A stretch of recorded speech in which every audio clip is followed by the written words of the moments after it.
And this hit me. This hit me because it's like, there is the question of all questions. What then shall I do with Jesus? Pilate's asking the Jews this question before he's about to be crucified, and of course they say, crucify him. But it makes me, lately, I've really asked the question, it really boils down to what you believe and how you accept Christ. And so today, I want to go over that with you. I want to, kind of envelop you with song and thought, but I want you to think about Jesus. Like, I want you to think about, what does he mean to you? What are you going to do with him? What are you going to do with this guy called Jesus, who is the Son of God and the Son of Man? What are we going to do with him? And one of the verses that I first read was 27:37, and they put up over his head the accusation written against him. So some accused Jesus. Well, you're this. They had these accusations. And even back then, they're accusing him. That's what they're doing. And then in verse 42, let him come down from the cross, and then we will believe him.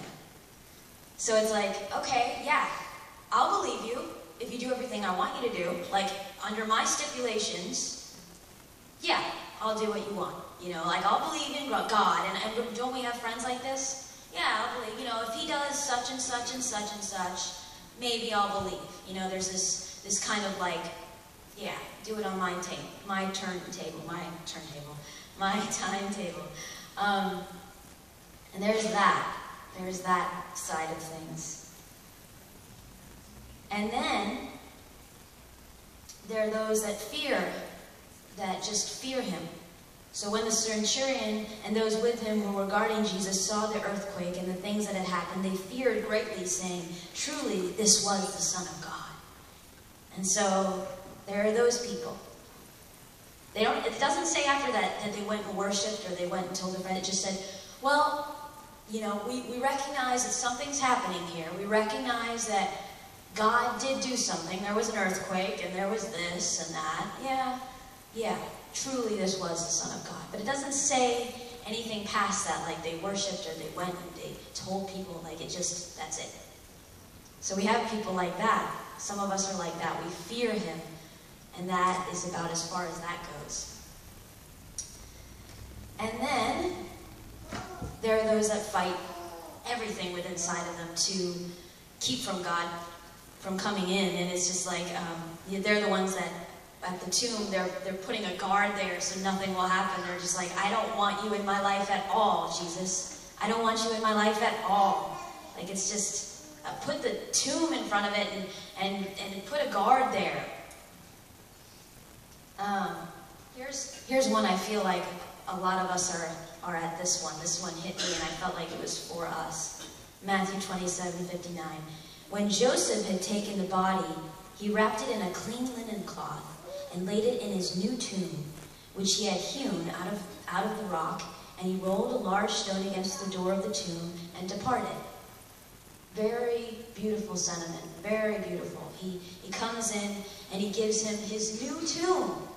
And he puts him in the new tomb and he wraps him and and here's where our church is a lot of the time. Here's where we do it. This is where we go. We go and we take Jesus and we just want him to know we love him, and we wrap him up and we put him in the tomb. And that is where he stays. He is in his perfect little tomb, not alive, not living, not Lord, just revered and respected. And that's where a lot of us stays, in that revered and respected zone. Yes, I love the Lord. I love the Lord. But there's still us putting a tomb in front of God. There's still us limiting God. And then there's Mary, who is still expecting a dead Christ, right? She goes to the tomb. This is the best scripture ever. And last night I was reading it at the hotel while the Red Sox were playing, I think.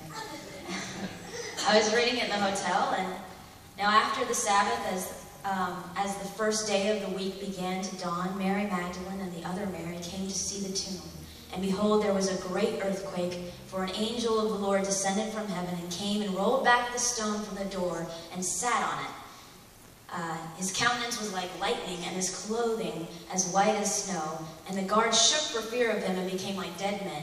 But the angel answered and said to the woman, "Do not be afraid, for I know that you seek Jesus who was crucified.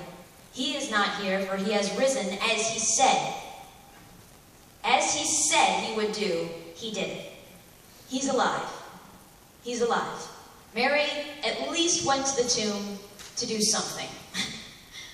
And I think today we come to church and we kind of expect a dead Christ, right? But he's alive. He's alive.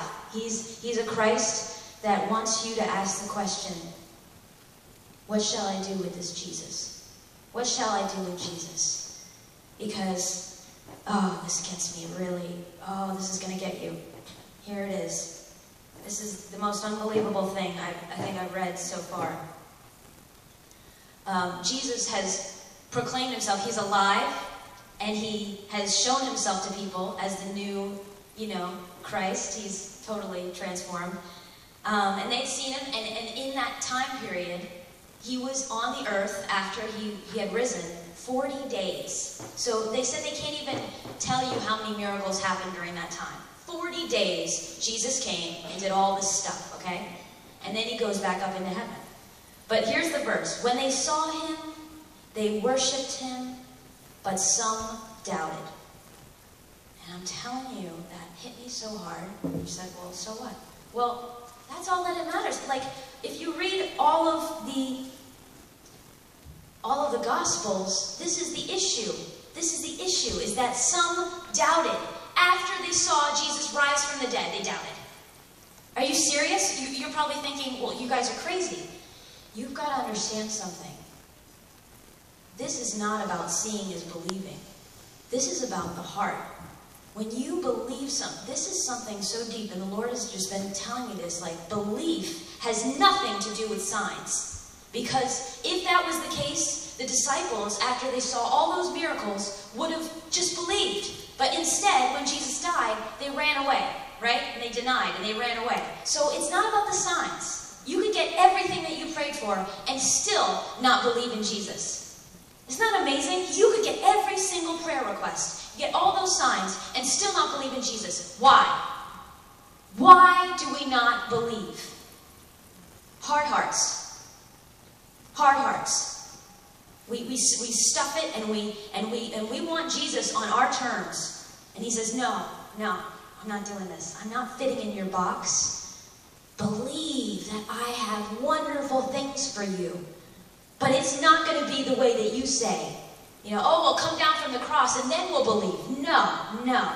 I'm not doing that way. I'm God. I'm sorry. You're man.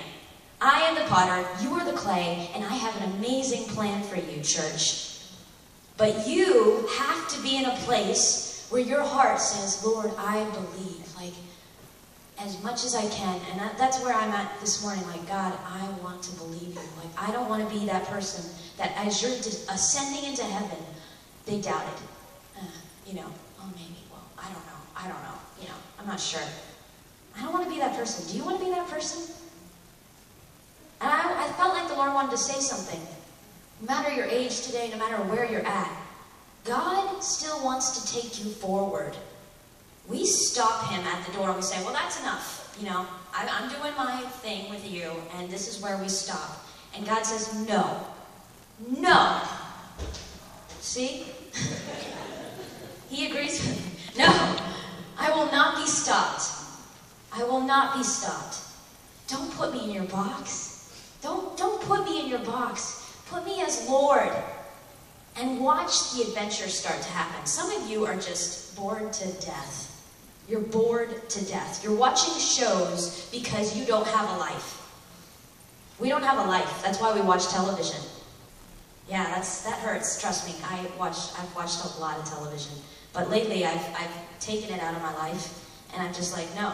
God, if I'm bored, then I need more. I need more. That's it. If I'm bored, I need more of you, Lord. I need more of you. Because this life is not supposed to be boring. This life is supposed to be full of miracles and God. We should be seeing God everywhere. You should be looking for God today. Where is God going to be? That is the adventure. It's not why God, it's where God. Where are you, God? Where are you? I need to see you. Goodness, I need to see you. What is this day if we don't see God? What is this day? It matters. It matters so little. This day is just another day if we don't see God in this day. I need to see Him. You need to see Him because it's the only place where life is. Everything else is gone.